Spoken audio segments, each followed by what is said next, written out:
वैसे बाबा जी, ये बात बताओ, पढ़ाई एक स्टूडेंट लाइफ में क्या सिर्फ पढ़ाई ही इम्पोर्टेंट है? मतलब हम सिर्फ पढ़ाई करें, उसके अलावा कुछ नहीं करें? स्टूडेंट लाइफ में क्या ये बॉयफ्रेंड गर्लफ्रेंड होना आपके अकॉर्डिंग सही है? बाबा जी, वैसे मेरे एक दोस्त है ना, अब वो बंदा क्या है, उसकी मतलब दो तीन एक क्रश भी हैं, और वो बंदा मतलब पढ़ाई में भी बहुत अच्छा है और गेम्स में भी बहुत अच्छा है, तो ऐसा कैसे कर ले? मतलब वो ऑलराउंडर कैसे बन सकता है?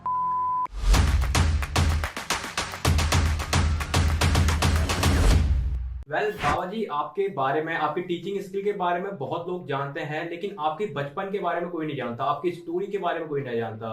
सो मैं स्टार्टिंग में यही चाहूंगा कि आप अपनी थोड़ा सा स्टोरी बताएं कि आपका बचपन कैसा था। यार देखो, बेसिकली मेरी टीचिंग मेरे बचपन के बारे में ही बताती है। और मैं अगर कनेक्ट कर पाता हूँ इतने सारे लोगों के साथ, तो उसका सबसे बड़ा रीज़न ये है कि मैं उन्हीं की तरह पढ़ा हूँ। मतलब मुझे अच्छे से याद है कि सिलेंडर मेरे लिए चेयर हुआ करती थी। मम्मी की सिलाई मशीन का एक एंड जो होता था, पैरों वाली सिलाई मशीन थी, तो मम्मी की जो सिलाई मशीन थी वो सिलाई मशीन होती थी मेरे लिए एक टेबल। और हम एक बाखल में रहते थे जहाँ 25 किराएदार रहते थे। और वो सारे किराएदारों में रात को सब सो जाते थे तो शोर कम हो जाता था। तो एक नाइट बल्ब जलता था आंगन में, उस नाइट बल्ब के नीचे आता था, पढ़ता था, फिर घूमता था, फिर पढ़ता था। तो वो जो दिक्कत आती थी, वो दिक्कत मैंने कभी भूला नहीं कि यार चीज़ें आगे सब चीज़ें अच्छी हो गई तो वो चीज़ें भूल जाऊं, नहीं, मैं भूला नहीं।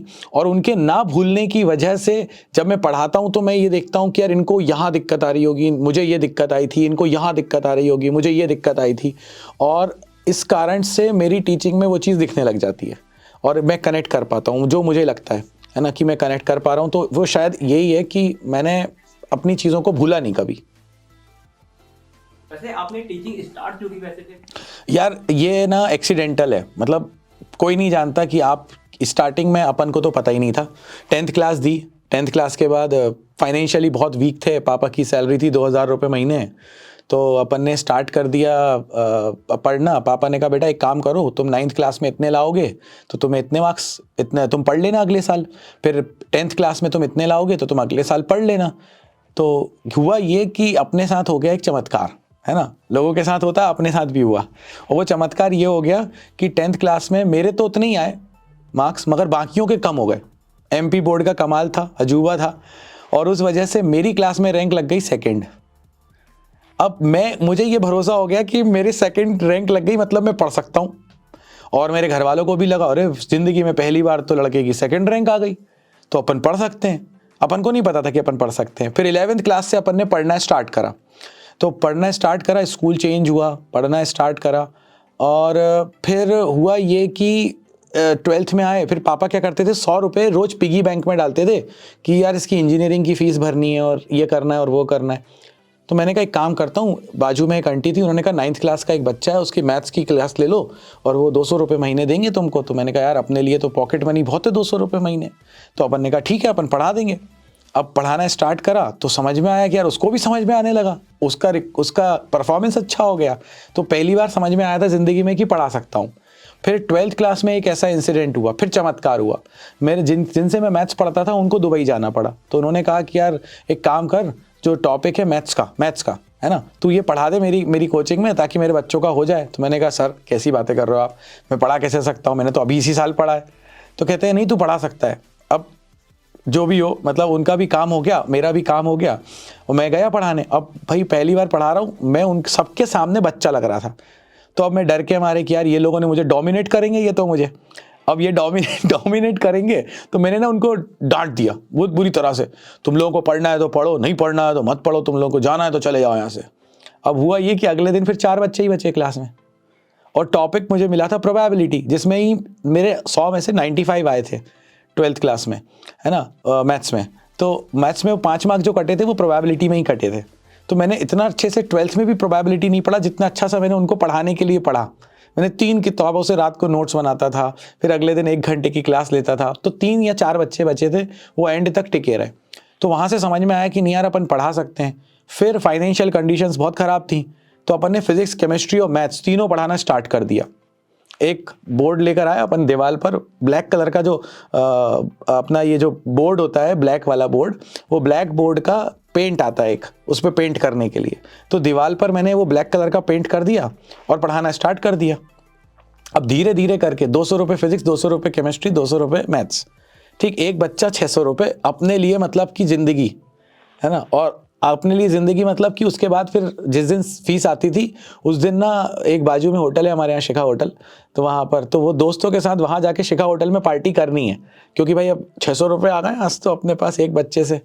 तो ऐसे करके फिर पढ़ाना स्टार्ट करा। फिर समझ में आया कि यार इंजीनियरिंग में घुस तो गए हैं, मगर इंजीनियरिंग से ज़्यादा पढ़ाने में मज़ा आ रहा है, और फिर पेरेंट्स को छोड़ना नहीं है, तो अपन पढ़ाना शुरू करने लग गए, पढ़ाने लगे। फिर समझ में आया कि नहीं यार, केमिस्ट्री अपना जोन नहीं है, मज़ा नहीं आ रहा, केमिस्ट्री छोड़ दिया 1 साल बाद, 1.5 साल बाद। फिर समझ में आया कि यार मैथ्स और फिजिक्स दोनों अच्छे लगते हैं, मगर मैथ्स में ना कुछ इंटरेस्टिंग नहीं मिलता मुझे, मतलब मुझे ना चीज़ों को रियल लाइफ से जोड़ना है, मैं जोड़ नहीं पा रहा शायद।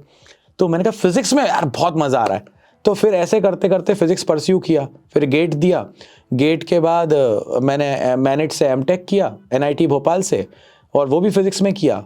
फिर वहाँ से जो रिदम पकड़ी है तो फिर वो अपन आगे चलते चले गए। तो ऐसे शुरुआत में कुछ नहीं था प्लानिंग, मगर वो एक्सीडेंटली पता चला कि पढ़ा सकते हैं, और फिर पढ़ाना शुरू कर दिया। बाबा जी, ऑनलाइन पढ़ाने का कैसे सोचा फिर आपने? यार ये तो मैं कहूँगा कि मैं शायद लोग प्रोकेस्टिनेट करते हैं ना, मैं बेस्ट एग्जाम्पल हूँ प्रोकेस्टिनेशन का। मैंने चीज़ों को कैसे कैसे डिले किया है। जैसे मुंगेरी लाल हसीन सपने देखता है ना, मैं भी बहुत हसीन सपने देखता था। मैं देखता था कि यार मैं करूँगा, मैं ऐसा करूँगा, मैं ये पढ़ाऊँगा, मैं वो पढ़ाऊँगा, मैं पढ़ा सकता हूँ। मैंने पहले वीडियो भी बनाए थे अपने, वो ऐसे मोबाइल रख के हैंगर पे और नीचे लिख कर वीडियो बनाए थे मैंने 2014 में। बट फाइनेंशियली इतने स्ट्रांग थे नहीं, ना सपोर्ट मिल पा रहा था, और इतनी टेक्नोलॉजी भी नहीं थी। तो जब टेक्नोलॉजी भी नहीं थी तो क्या करें, तो फिर अपन ने कहा ठीक है। फिर 2017 में मौका मिला कॉमर्स बाबा के साथ, उसने कहा यार मैं कर रहा हूँ स्टार्ट। मैंने कहा यार मैं भी करता हूँ तेरे साथ, और हम दोनों अग्री कर गए। तो उसी के स्टूडियो में मैं रात को जाता था 1 बजे, सुबह 4-5 बजे तक रिकॉर्डिंग करता था, 7 बजे फिर स्कूल चला जाता था, और वो चीज़ें फिर फ्लरिश करने लग गई। तो वो जो प्लान था वो 2014 का प्लान था, स्टार्ट कर पाया 2017 में। शायद 2014 में स्टार्ट करता तो आज मैं कहीं और हो जाता, है ना।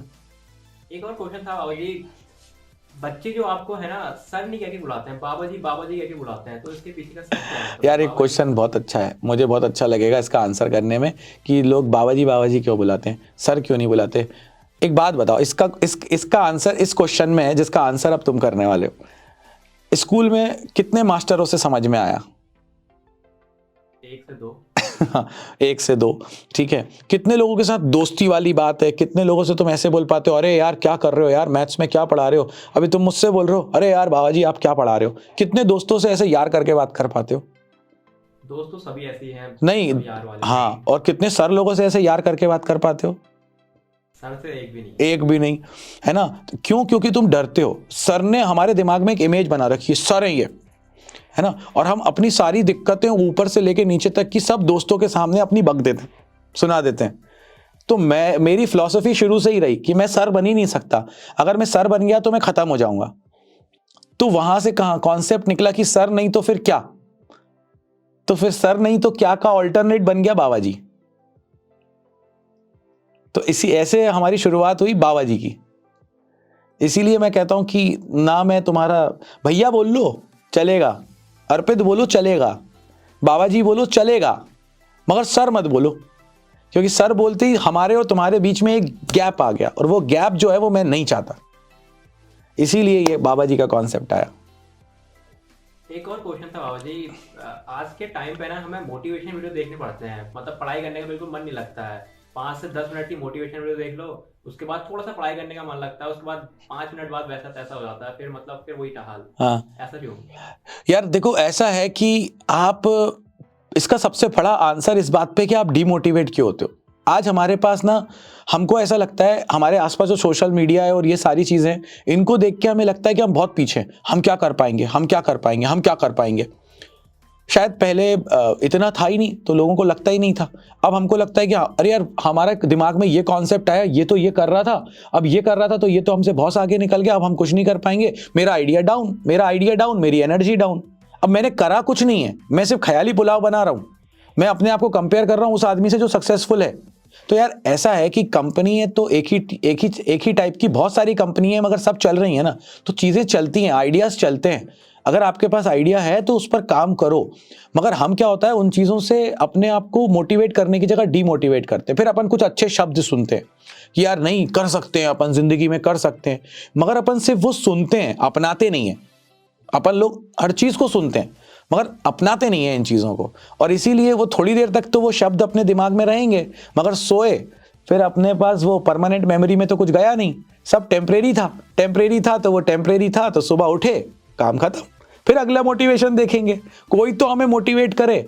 मगर ईमानदारी की बात करूं तो हमको मोटिवेट हम ही कर सकते हैं, और हम ही खुद के सेल्फ मोटिवेशन अगर बन गए, हम अपने आप को करने लगे, तो फिर हमको कोई नहीं रोक सकता। No one can stop him, nobody can motivate you, you only can motivate you, everybody can influence you. और जब तुम किसी मोटिवेटर को सुनते हो तो तुम उससे इन्फ्लुएंस होकर चीज़ों को करने की कोशिश करते हो, वो तुम अपनाते नहीं हो, इसीलिए थोड़े टाइम के बाद फिर भूल जाते हो, फिर एक नया वीडियो देखने की कोशिश करते हो, फिर थोड़ी देर करते हो, फिर भूल जाते हो। ये है जो बेसिक कहानी है। वैसे बाबा जी, ये बात बताओ, पढ़ाई एक स्टूडेंट लाइफ में क्या सिर्फ पढ़ाई ही इंपॉर्टेंट है? मतलब हम सिर्फ पढ़ाई करें, उसके अलावा कुछ नहीं करें? यार देखो, ऐसा है कि मुझे ना अपने एजुकेशन सिस्टम पे बहुत सारे क्वेश्चन मार्क हैं। मतलब ये अपन को रट्टू पोपट बनाते हैं चीज़ों को, हमको मल्टी डायमेंशनल पर्सनालिटी डेवलप ही नहीं करने देते। हम मैथ्स वाले हो जाते हैं, हम साइंस वाले हो जाते हैं, हम कॉमर्स वाले हो जाते हैं, हम पढ़ने वाले हो जाते हैं, हम नहीं पढ़ने वाले हो जाते हैं। मगर अगर कोई बंदा गिटार में अच्छा है, मान लेते हैं, तो हमारी एजुकेशन सिस्टम ये कहता है कि नहीं, तुझे 12th तक तो साइंस या मैथ्स या कॉमर्स या ह्यूमैनिटीज़ या जो तुझे सब्जेक्ट लेके वो करना ही है तुझे, उसके बाद तू गिटार बजाना सीख, उसके बाद तू गिटार में एंजॉय करना सीख। क्या ऐसा नहीं हो सकता कि हम 9th क्लास से ही अपने जिस चीज़ को हम प्यार करें उस चीज़ में आगे बढ़ें? ये हमारे यहाँ पर नहीं है, ये है ना। और इसीलिए हम लोग कई चीज़ों में बहुत सारे लोगों से पीछे हैं। आज हमारे पास टैलेंट की कोई कमी नहीं है, मगर वो टैलेंट को रिकग्निशन नहीं मिलता, और जो लोग ऐसा करते हैं वो आगे निकल जाते हैं। तो इसीलिए पढ़ाई के साथ साथ हर चीज़ इंपॉर्टेंट है। ये हमारी पढ़ाई सिर्फ हमारे इस ब्रेन को डेवलप करने के लिए है। एक इंजीनियर से पूछो, 4 साल इंजीनियरिंग करके जब वो निकलता है तो कंपनी में उसकी इंजीनियरिंग में पढ़ा हुआ कितना काम आता है? तुमने जो 6th क्लास में पढ़ा था वो तुम्हारे आज कितना काम आ रहा है? हाँ, याद भी नहीं होगा कि क्या पढ़ा था, कुछ याद नहीं, मगर बस हमने पढ़ा था, हमको होमवर्क करके जाना था, एक आदत बनानी थी, वो आदत हमने बनाई, वो अच्छी चीज़ है। मगर मैं ये कहता हूं कि उस आदत के साथ अगर हमारी हॉबीज़, हमारा इंटरेस्ट अगर जुड़ जाए तो शायद जर्नी बहुत ऊपर तक जाएगी और कोई डिमोटिवेट नहीं होने वाला। मगर ऐसा होता नहीं है, इसीलिए मजबूरी है। बट पढ़ाई के साथ साथ सारी चीज़ें ज़रूरी है। मतलब रात को जागना भी ज़रूरी है ना। अगर तुम्हारी कोई दोस्त है तो उससे बात करना भी ज़रूरी है, और अगर ऐसा होता है तो कोई बुराई नहीं है। मगर बस वही है कि बात तो हो, मगर वो बात ऐसी हो कि अपना जो टारगेट है वो टारगेट से अपन पीछे ना हटे। सो set your goal and do everything in your life. Nothing is bad, nothing is good. ये सिर्फ इंसान का एक परसेप्शन है ना, हमारी दिमाग में। हाँ, ये बात सही की आपने। या मतलब ये परसेप्शन है हमारा, कुछ गलत नहीं है। हम कहते हैं कि यार हमने खाना फेंक दिया क्योंकि हमारे पास खाना बहुत ज़्यादा था, हमारे लिए वो ख़राब हो गया था, मगर वहीं रोड से उठाकर एक गरीब आदमी खा लेता है उसको। क्यों? क्योंकि उसको तो और जो मिल रहा था वो या कुछ मिल ही नहीं रहा था, उसके लिए तो वो खाना बहुत ही अच्छा है। तो देखने का नज़रिया है, कैसे आप चीज़ों को देखते हो। एक और क्वेश्चन था बाबा जी, स्टूडेंट लाइफ में क्या ये बॉयफ्रेंड गर्लफ्रेंड होना आपके अकॉर्डिंग सही है? यार इसमें ना ओशो की एक बात याद आती है कि अपोजिट से अट्रैक्शन तो होगा, आप उसको डिनाई नहीं कर सकते, और आप जितना डिनाई करने की कोशिश करोगे उतना आपकी ज़िंदगी में वो पीछे चला जाएगा, मतलब आपके पीछे आएगा वो। एक बार क्या हुआ, एक फ़कीर आए, बहुत माने हुए फ़कीर थे वो फ़कीर आए एक मंदिर में। तो वहाँ पर एक आदमी था, उसको बोला गया कि फ़कीर बहुत मानने वाले हैं ये। तो वो बंदा गया, उनसे कहता है आप तो एक काम करो, मुझे सिद्धि करनी है कि मैं किसी भी चीज़ को हाथ लगाऊं वो सोने की हो जाए, आप मुझे मंत्र दो। तो फ़कीर ने कहा नहीं, ऐसा कोई मंत्र नहीं होता, मैं नहीं कर पाऊंगा। और नहीं नहीं नहीं, पैर पकड़ रहा हूँ मैं आपके, मुझे तो करना ही है ऐसा, आप मुझे मंत्र दो। अब भैया फ़कीर ने उसको एक मंत्र दिया, बहुत बोलने के बाद उसके तावीज़ में डाल के कागज़ में और ऐसे करके उसको दे दिया कि ले जाओ। अब वो तावीज़ लेते ही भाग गया। अब वो भागने लगा तो फ़कीर ने कहा रुक रुक रुक रुक भाई सुन, एक चीज़ ध्यान रखना, जब तू इसके ये मंत्र पढ़ेगा उस समय तेरे दिमाग में ना बंदरों का ख्याल नहीं आना चाहिए। ठीक है, मैंने आज तक बंदर के बारे में कौन सा सोचा है जो मुझे बंदरों का ख्याल आएगा। उसने कहा ठीक है। सुबह उठा वो अब सुबह उठा, अब वो जैसे ही उठे तो रात भर, सुबह क्या उठे बेचारा, रात भर उसके दिमाग में सिर्फ बंदर चल रहे हैं, है ना। बंदर जाए तो मैं मंत्र पढ़ूं, अब बंदर जाने को ही तैयार नहीं है। सुबह उठा तो बंदर, दिन में तो बंदर, खाना खाए तो बंदर। भैया 2-3 दिन परेशान होके वो आया वापस और कहता है अब आप बताओ, मेरे दिमाग से तो बंदर जा नहीं रहे हैं, क्या करूं मैं। आप अगले दिन बता देते कि बंदर का ख्याल नहीं आना है तो मैं मंत्र भी पढ़ लेता, सिद्धि भी हो जाती। तो उन्होंने कहा इसीलिए बेटा मैंने तुझे बताया था कि दिमाग से चीज़ें जाती नहीं, जिनसे तुम भागने की कोशिश करोगे वो तुम्हारे पीछे उतना ही आएंगी। तो अगर तुम ये बॉयफ्रेंड गर्लफ्रेंड और बाकी सारी चीज़ें जो भी तुम्हारे आसपास घूम रही हैं उनसे अगर भागने की कोशिश करोगे तो वो तुम्हारे पीछे और आएगा, वो चीज़ थॉट आएगा फिर तुम्हारे दिमाग में बार बार बार बार। तो उससे बचने का सिर्फ एक ही तरीका है, accept it and go with a very good relationship. अगर तुम अच्छे रिलेशनशिप के साथ जाओगे, आगे बढ़ोगे, मतलब एक होना चाहिए ना यार, हेल्दी रिलेशनशिप होना चाहिए कि यार तू इतना पढ़, मैं इतना पढ़ रहा हूं, अपन इसके बाद बात करेंगे। यार मेरी जिंदगी में ये टारगेट है, तेरी जिंदगी में ये टारगेट है, तू ये कर, अपन ये कर, इसके बाद अपन ये चीज करेंगे। So there must be something, एक बैरियर होना चाहिए। अगर वो है, ऐसा हेल्दी रिलेशनशिप है, देयर इज नथिंग बैड। पर रात रात भर वही बातें करना, तूने खाना क्या खाया था, गुड मॉर्निंग क्यों नहीं बोला था, रात को तो कितने बजे सो गया था, सो गई थी, तूने उसको व्हाट्सएप कैसे कर दिया, तूने उसका मैसेज कैसे रीड कर लिया, उससे आज तूने बात कैसे कर ली थी, ये सब बकवास बातें हैं। इनमें पड़ गए तो खत्म हो जाओगे। बाबा जी ऐसा मेरे एक दोस्त है ना, अब वो बंदा क्या है, उसकी मतलब 2-3 एक क्रश भी हैं और वो बंदा मतलब पढ़ाई में भी बहुत अच्छा है और गेम्स में भी बहुत अच्छा है। तो ऐसा कैसे कर ले, मतलब वो ऑलराउंडर कैसे बन सकता है? यार ईमानदारी की बात बताऊं तो ऑलराउंडर तो ऐसे बन गया कि वो बंदा ये नहीं सोचता कि मैं कर क्या क्या रहा हूं। अगले दिन एक बात बताओ, अगर तुम रात भर काम करो, अगले दिन सो के उठो और दिन में ये बोलो अपने आप से कि कल रात को मैंने यार सोया ही नहीं हूं, तो क्या होगा? तो पता नहीं चलेगा हमें।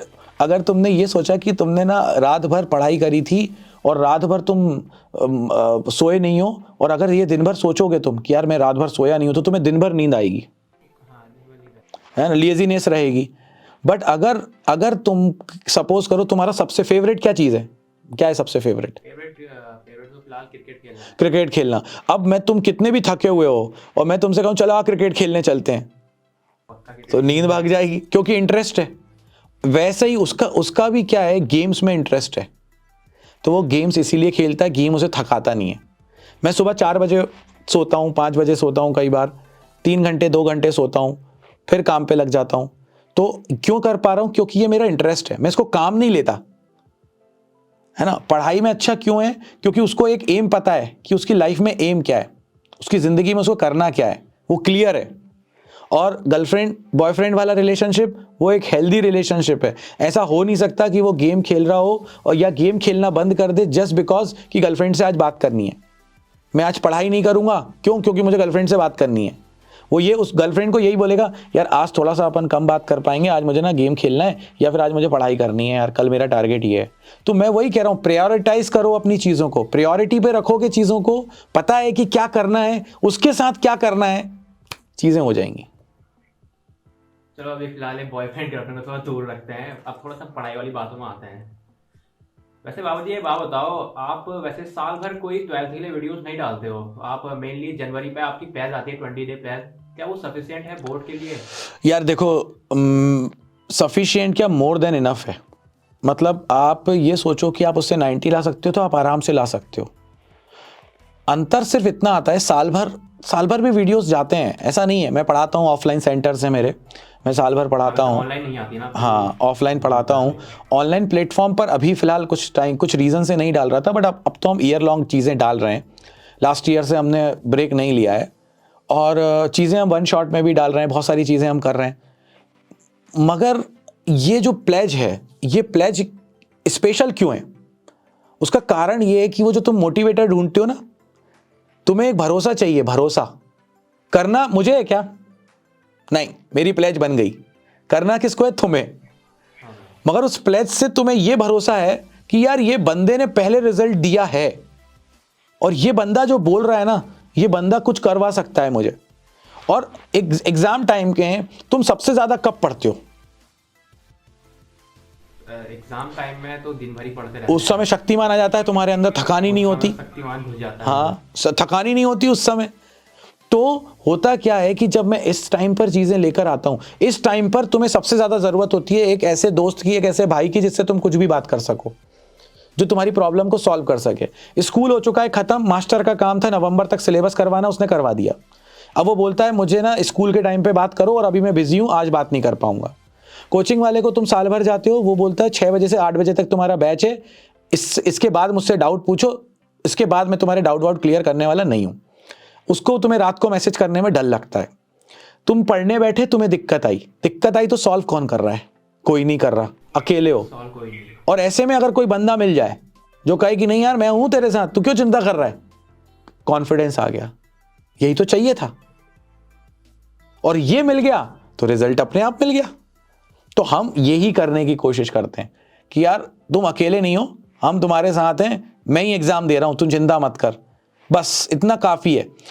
एक छोटा सा बच्चा बहुत ऊंचाई से कूद जाता है, आज मुझसे कोई बोले तो मैं नहीं कूदूं, मगर एक छोटा सा बच्चा बहुत ऊंचाई से कूद जाता है।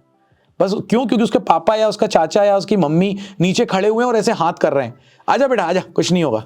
वो कूद जाता है फट से, डरता नहीं है। क्यों? क्योंकि उसे ये कॉन्फिडेंस है कि ये जो बंदा नीचे खड़ा है ना, ये मुझे गिरने नहीं देगा। तो ये प्लेज से तुम्हें कॉन्फिडेंस मिल जाता है, यार ये बंदा जो बोल रहा है ना, ये गिरने नहीं देगा, चाहे कुछ भी हो जाए। और बस ये कॉन्फिडेंस ही तुम्हें जिता देता है। ये है ओवरऑल कहानी। बाबा जी एक बात बताओ, ट्यूशन में पढ़ना और ऑनलाइन पढ़ने में क्या अंतर है? मतलब इन दोनों में बेस्ट क्या है आपके अकॉर्डिंग? यार देखो, मैं कहता हूं ऑफलाइन का कोई तोड़ नहीं है, to be very honest. Being online tutor भी मैं बोलता हूं कि कई बार क्या होता है ना कि अपन जब चीजें ऑफलाइन पढ़ रहे होते हैं तो ज्यादा इंटरेक्शन होता है, अटेंशन होता है ना। तुमने ऑनलाइन 2 साल पढ़ के देखा है कोविड में, है ना, अपन को भी पता है अपन ने क्या पढ़ा है, ठीक। वीडियो ऑन नहीं होता था, ऑडियो ऑन नहीं होता था, मास्टर बोलता रहता था अरे ऑन करो, माइक ऑन करो, क्या कर रहे हो तुम, हाँ हाँ हाँ हाँ, बस सुन सब रहे हैं, वगैरह सो चुके हैं, है ना।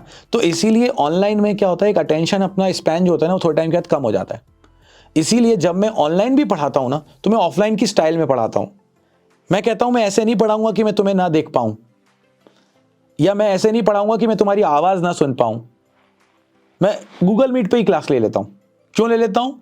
मैं कहता हूँ कैमरा ऑन करो, मुझे दिखने चाहिए, और मेरी स्क्रीन पे सब होते हैं, और मैं किसी का भी नाम ले लेता हूँ और उससे कहता हूँ बोलो।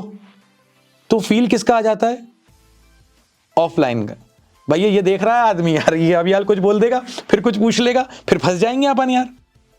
तो ये है, तो अटेंशन के कारण, अटेंशन स्पैन कम होने के कारण जो खुद सेल्फ सिंसियर्ड है बहुत ज़्यादा, उनके लिए ऑनलाइन बेस्ट है।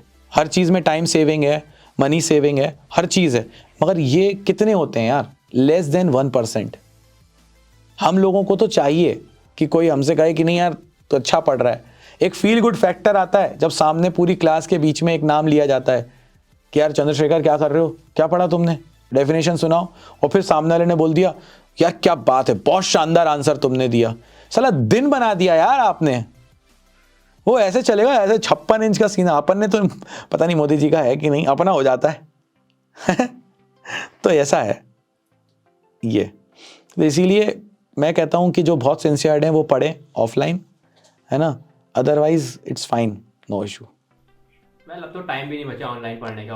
अब तो बिल्कुल टाइम नहीं है, अब तो ऑनलाइन का ही टाइम है। क्या ऑफलाइन जाएंगे, क्या वो कोर्स करवा देगा? बिल्कुल बिल्कुल बिल्कुल, अब तो अपन है ना, भरोसा तो अपन है। तो 20 डे प्लान में घुस जाओगा जैसे तैसे। बस, अरे बस अब चिंता मत करो। हमने इस बार 3 कोर्सेज भी हमारे लॉन्च करे हैं, राइजर्स, चैलेंजर्स। किसी ने कहा ये क्या है, तो हमने कहा ये हमारी टीम है। और नाम क्यों ऐसे रखे? हमने कहा नाम इसलिए ऐसे रखे क्योंकि हम अब सबसे ज़्यादा क्रिकेट के दीवाने हैं।